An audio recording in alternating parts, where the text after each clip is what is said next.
प्रश्न 1, गुणनखंड की विधि से वर्गमूल ज्ञात कीजिए। प्रश्न 1 है 169 बटा 289। तो गुणनखंड की विधि से वर्गमूल ज्ञात करना है। तो पहले हम 169 का गुणनखंड करेंगे। तो 169 जो है 2 से नहीं लगेगा, 3 से भी नहीं लगेगा, 5 से भी नहीं लगेगा, सीधा 13 से लगेगा। 13 क्या है? अभाज्य संख्या है। तो अभाज्य संख्या से ही इसको लगाना है। तो 13 गुना 13 होता है 169। तो 169 का गुणनखंड हो गया 13 गुना 13। अब 289 का गुणनखंड करेंगे यहाँ पे। तो 289 भी सीधा 17 से लगेगा। अभाज्य संख्या यानी अभाज्य संख्या से लगाना है।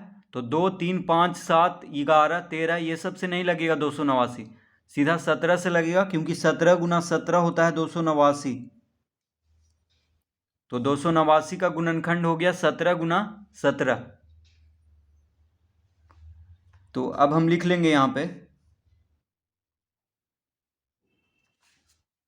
169 बटा 289 बराबर 169 का गुणनखंड कितना आया? 13 गुना 13। 13 गुना 13 होता है 169, और 289 का गुणनखंड हो गया 17 गुना 17।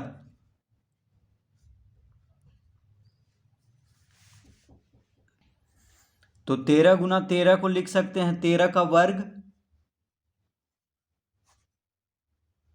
13 गुना 13 को क्या लिख लेंगे? 13 का वर्ग। और 17 गुना 17 को लिख लेंगे 17 का वर्ग। तो 169 बराबर हो गया 13 का वर्ग, और 289 बराबर हो गया 17 का वर्ग। तो वर्गमूल निकालना है। तो इसका अंडर रूट कर देंगे, यानी 169 और 289 को अंडर रूट में लिख देंगे। तो अंडर रूट 169 बटा 289 हो गया, बराबर हो जाएगा 13 का वर्ग बटा 17 का वर्ग का अंडर रूट।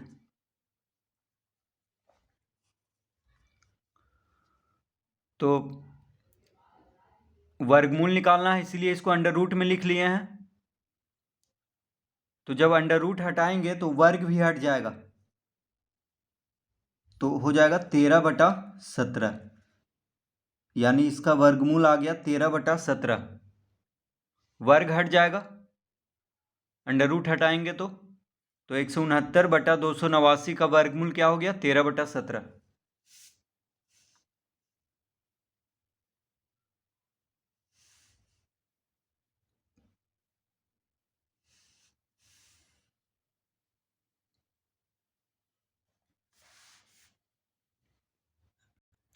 दूसरा, 5 पूर्णांक 11 बटा 49। 5 पूर्णांक 11 बटा 49 का वर्गमूल निकालना है गुणनखंड विधि से। तो ये पूर्णांक में दिया हुआ है, तो पहले पूर्णांक तोड़ लेते हैं। तो 5 पूर्णांक 11 बटा 49 हो जाएगा। तो 49 और 5 को पहले गुना करेंगे। तो 49 और 5 को पहले गुना कर लेते हैं। देखिए 9 पचे 45, 5 चौक 20, 20 4 24, यानी 49 पचे होता है 245। तो 49 और 5 को पहले गुना करते हैं, उसके बाद 11 को जोड़ देते हैं। अब इसमें 11 जोड़ देंगे। तो 5 1 6, 4 1 5, 2, यानी कितना आ गया? 256। तो यहाँ पे लिखेंगे 256 बटा 49। पूर्णांक तोड़ लिए हैं। तो 49 पचे 245, 245 में 11 जोड़ने पे आ जाएगा 256। तो 256 बटा 49 हो गया पूर्णांक तोड़ने पर। अब इसको गुणनखंड करते हैं। तो 256 का गुणनखंड करेंगे, फिर 49 का गुणनखंड करेंगे। तो 256 का गुणनखंड कर लेते हैं। तो अभाज्य संख्या से लगाना है। तो सबसे पहले देखिए 2 से लग रहा है। 2 क्या है? अभाज्य संख्या है। तो 2 गुना 1 2, 2 दूना 4, 1 इधर गया तो 16 हो गया, 2 अठी 16। फिर 2 से लगा देंगे 64 दूना 128। फिर 2 से लगाएंगे 32 दूना 64। फिर 2 से लगाएंगे 16 दूना 32।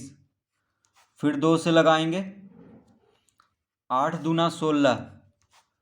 फिर 2 से लगाएंगे 4 दूना 8। फिर 2 से लगाएंगे 2 दूना 4। तो ये हो गया 256 का गुणनखंड। अब 49 का गुणनखंड कर लेते हैं यहाँ पे। तो 49 7 से लगेगा, 7 7 सते 49। तो इस तरह से दोनों का गुणनखंड कर लिए हैं। तो अब हम यहाँ पे लिख लेंगे 256 बटा 49 बराबर। अब देखिए 256 का गुणनखंड कितना आया? 2 गुना 2 गुना 2 गुना 2 गुना 2 गुना 2 गुना 2 गुना 2। तो यहाँ पे लिख लेंगे 2 गुना 2 गुना 2 गुना 2 गुना 2 गुना 2 गुना 2 गुना 2।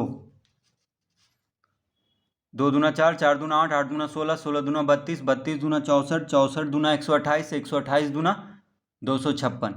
इस तरह से 256 का गुणनखंड हो गया। 49 का गुणनखंड आया था 7 गुना 7। तो क्योंकि इसको वर्गमूल निकालना है इसलिए जोड़ा लगा लेंगे। तो देखिए 2 गुना 2 को लिख सकते हैं 2 का वर्ग। फिर 2 गुना 2 को लिख सकते हैं 2 का वर्ग। फिर 2 गुना 2 को लिख सकते हैं 2 का वर्ग। और फिर 2 गुना 2 को लिख सकते हैं 2 का वर्ग बटा 7 गुना 7 को लिख लेंगे 7 का वर्ग। तो जोड़ा लगा देंगे क्योंकि वर्गमूल निकालना है। तो 2 गुना 2 लिख लेंगे 2 का वर्ग। फिर 2 गुना 2 को 2 का वर्ग। फिर 2 गुना 2 को 2 का वर्ग। फिर 2 गुना 2 को 2 का वर्ग लिख लेंगे।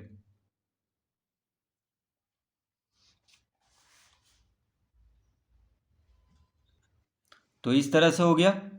अब वर्गमूल निकालना है तो इसको अंडर रूट में लिखेंगे। तो अंडर रूट 256 बटा 49 बराबर हो जाएगा अंडर रूट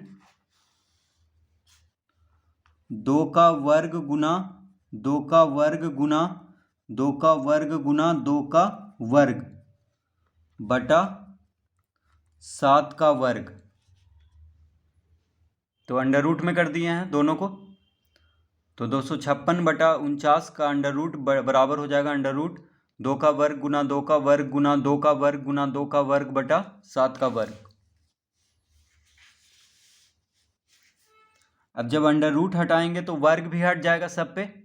तो क्या बचेगा? 2 गुना 2 गुना 2 गुना 2 बटा 7। तो अंडर रूट हटाने पे सब पे जो वर्ग है वो हट गया। तो कितना आ गया? 2 दूना 4, 4 दूना 8, 8 दूना 16। यानी 16 बटा 7 हो जाएगा इसका वर्गमूल। इसका उत्तर आएगा 16 बटा 7। अब देखिए पूर्णांक में था तो इसको पूर्णांक में बदल लेंगे। तो 16 को जब 7 से भाग देंगे तो हो जाएगा 7 दूना 14, 7 दूना 14, 2 बचेगा शेषफल तो 2 यहाँ पे लिख देंगे और 7 को यहाँ पे लिख देंगे। तो 16 बटा 7 को पूर्णांक में बदल देंगे तो हो जाएगा 2 पूर्णांक 2 बटा 7।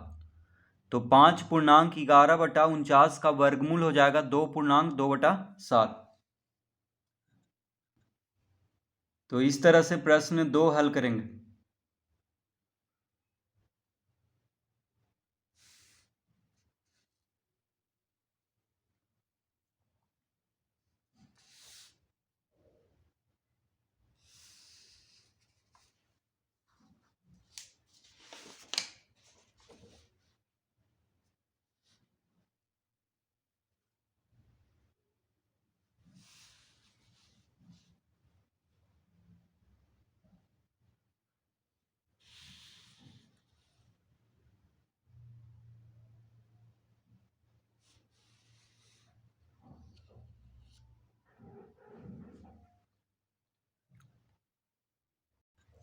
प्रश्न 3,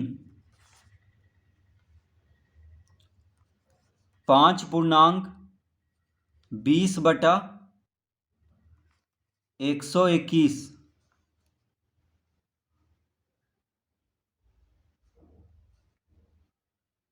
5 पूर्णांक 20/121। तो पहले इसका पूर्णांक तोड़ेंगे, तो 121 को 5 से गुना करेंगे।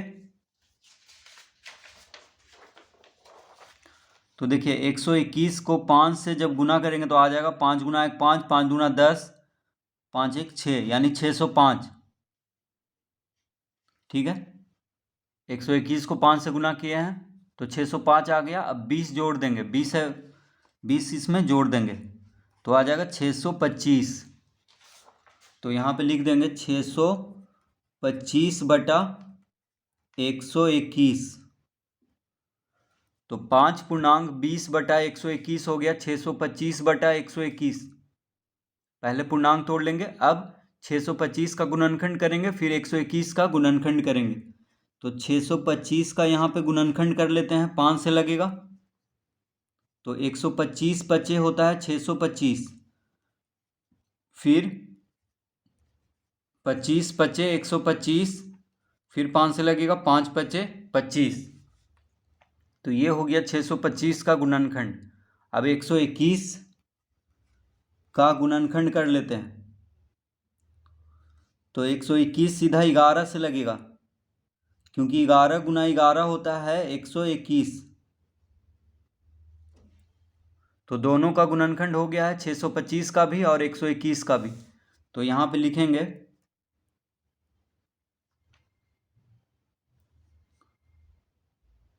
625/121 बराबर हो गया 625 का गुणनखंड कितना आया, देखिए 5 गुना 5 गुना 5 गुना 5, 5 गुना 5 गुना 5 गुना 5, और 121 का गुणनखंड हो गया 11 गुना 11। तो यहाँ पे लिख देंगे 11 गुना 11।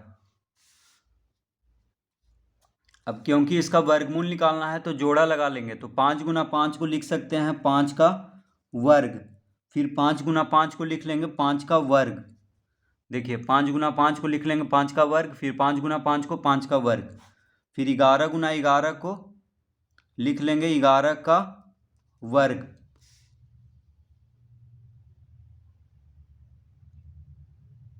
तो इस तरह लिख लेंगे। अब इसका वर्गमूल निकालना है तो इसको अंडर रूट कर देते हैं। तो अंडर रूट 625/121 बराबर हो जाएगा अंडर रूट 5 का वर्ग गुना 5 का वर्ग बटा 11 का वर्ग। इस तरह लिख लेंगे। तो जब अंडर रूट हटाएंगे तो वर्ग भी हट जाएगा, तो क्या बचेगा 5 गुना 5 बटा 11। तो अंडर रूट हटाने पे वर्ग हट जाएगा, तो बच जाएगा 5 गुना 5 बटा 11, यानी 5 गुना 5 हो गया 25 बटा 11। अब 25 को जब 11 से भाग दे देंगे तो हो जाएगा 11 दूना 22 होता है। ठीक है, 2 बार में लगेगा, 22 3 25, यानी 3 हो जाएगा शेषफल, और 11 को यहाँ पे लिख देंगे। तो 2 पूर्णांक 3/11, तो 5 पूर्णांक 20/121 का वर्गमूल हो गया 2 पूर्णांक 3/11, इसका उत्तर।